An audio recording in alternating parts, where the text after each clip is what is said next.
Just wanted to share my thoughts on the car market right now. Um, I've seen videos on YouTube that show new cars and how the inventory is piling up on lots. I've seen Ford dealerships. I've seen like Dodge, Jeep, Chrysler, Ram. They're walking around, they're looking at the stickers on these cars, and it's you know $60,000 to $100,000.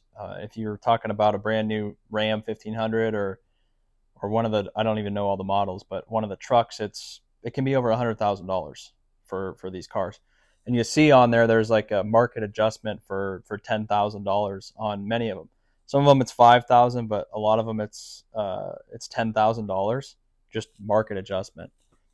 So I please, if anyone, I would really like to hear from people that buy cars from a dealership, not like an economy car, not a car that's $20,000 to $25,000 like a Camry or a maybe not a Camry, but like a just a sedan.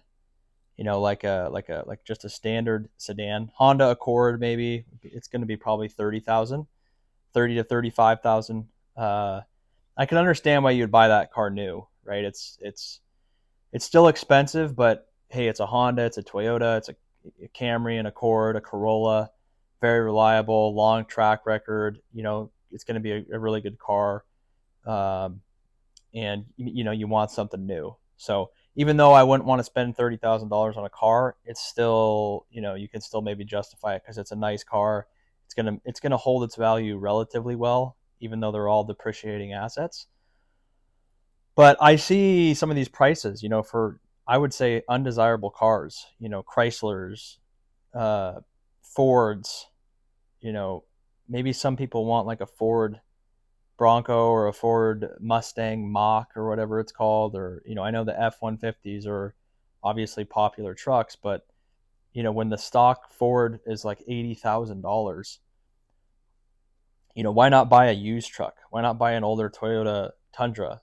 Why not buy maybe an older Toyota Tacoma? Um, maybe just an older F-150. I know they're made pretty well, but still $100,000. I just don't know how the average person can justify it. And you've seen on the dealership lots, I've seen several different people walking around the lots, and the inventory is crazy. The inventory is stacking up. They can't sell them. The requirements for buyers now are not as good because the interest rates have increased, right? So if you don't have a very good income, you're not going to get a loan on a $100,000 vehicle. They're not going to let you do it because you won't be able to pay it with the increased interest rates. So please, if you're someone who's bought from a dealership, even if it's just a normal car, what was the reason you did that? Did you ever consider buying from a private party? Did you ever consider maybe buying a car from a friend who was selling it? Maybe going on Craigslist, maybe using like social media to buy one. I know, Facebook's good. Uh, OfferUp, Craigslist. There's a lot of different sites where you deal with the person instead of the dealership. A dealership is trying to make money. The dealership is going to, you know, put a bunch of extra fees on the purchase that you don't necessarily want. Uh, all these extra items that you don't even, you don't need them, right? And they certainly don't add any value to the car. As soon as you drive the car off the lot, you've lost probably 20 to 25% of what you just paid, maybe more, depending on the markup and all the extra, fees that they charge on it. So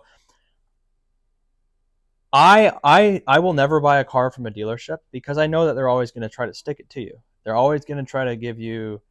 They have to make money, and I don't blame them for wanting to make money, but you know you're going to put yourself in a bad position if you're going into debt or taking on a loan for a vehicle that is severely overpriced, and it's not going to hold its value well, and you're going to be making payments for the next you know very long time, many years. So what's the reason? Why are you going into a dealership? It looks like less people are. All the fees, the increased interest rates, the price adjustments that they're charging. It's too much money. People don't have it. And even though a lot of people look at the monthly payment as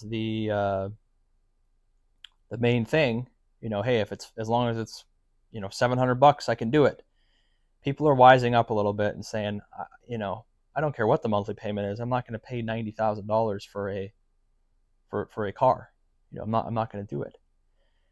And it seems just like an average car now is like 50 grand just for a totally normal car. I mean, I spent $900 on one of my cars, and I've driven it 25,000 miles with no problem.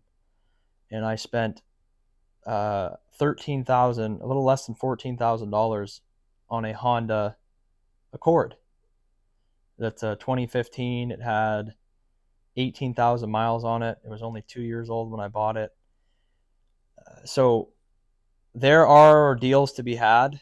You have to do a little bit of the work on your own and maybe save up a little bit of cash. But I really think under no circumstance should you be going into a dealership buying a brand new car, unless you're just a wealthy person, right? Because even if you make good money, buying a 60, 70, 80,000, $100,000 car is just it's not a sound financial decision. And they were showing some of the new Jeep Grand Cherokee or whatever, I don't think it was a Suburban, but it was the one of the full size, Expedition, I think. It was 92,000. The Jeep was like 110,000.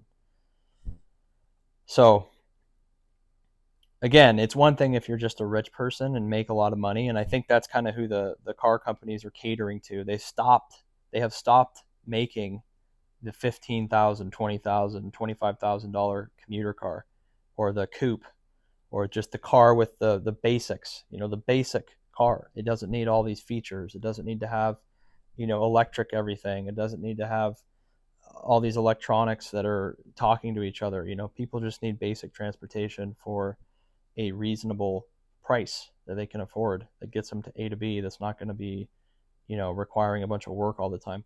And I think the manufacturers have abandoned that. They are not catering to people that want just a cheaper car. They're catering to people that have 100 grand to potentially spend on a car. So again, there's more margin to be made on cars that are 80, 90, 100,000. They're going to make more money on each car. But from the looks of it, the inventory levels are just piling up. There's a lot of cars that aren't selling. They're sitting. During COVID, there was a shortage of supply, but now there is a surplus. There's way too many vehicles, and there's not enough buyers now. So the prices have to come down if they want to sell them. But as a conscious consumer, you should look to buy a car, or maybe you have a friend that knows something about cars, because if you know nothing about cars, you're going to get taken for a ride if you go to the dealership. They're going to put a bunch of stuff in front of you that you really don't need, and it's not going to be good for you. But if you have a friend and you can, maybe you're okay buying just a slightly used car, you can save honestly 50% or more on the price of the vehicle and still get a really good car. I mean, I've seen Subaru Foresters, I've seen Accords, Camrys that are just a few years old, and it's literally half off of what the dealership's going to charge you for a new one. So it's out there, and again, if you have money and it doesn't matter, then hey, great, go buy a new car and pay all the fees. But I don't think most people are in that situation. I think they want to have a reliable car, but they end up going down the funnel of going to the dealership and kind of getting taken for a ride. And then they realize, a few years later, this car is not worth anywhere near what it was, nowhere near. And you lost a lot of money in the car, more than just normal. Obviously, a car is a depreciating asset, but you don't want to be doing that because it's a big $50,000, $60,000, $100,000 is a lot of money that you could put towards better uses. I would argue you could buy a car for less than $5,000 that is just as reliable as any new car. Buy an older Honda Civic, Honda Accord, Toyota Corolla. Just about anything. It could have 100,000 miles on it, 120,000 miles on it. It's still going to drive. It's going to be reliable. It doesn't have all the complicated electronics. And then you can use that other $50,000, $80,000 and put it in your investment account, or put it towards a retirement vehicle, or save it if anything goes wrong, right?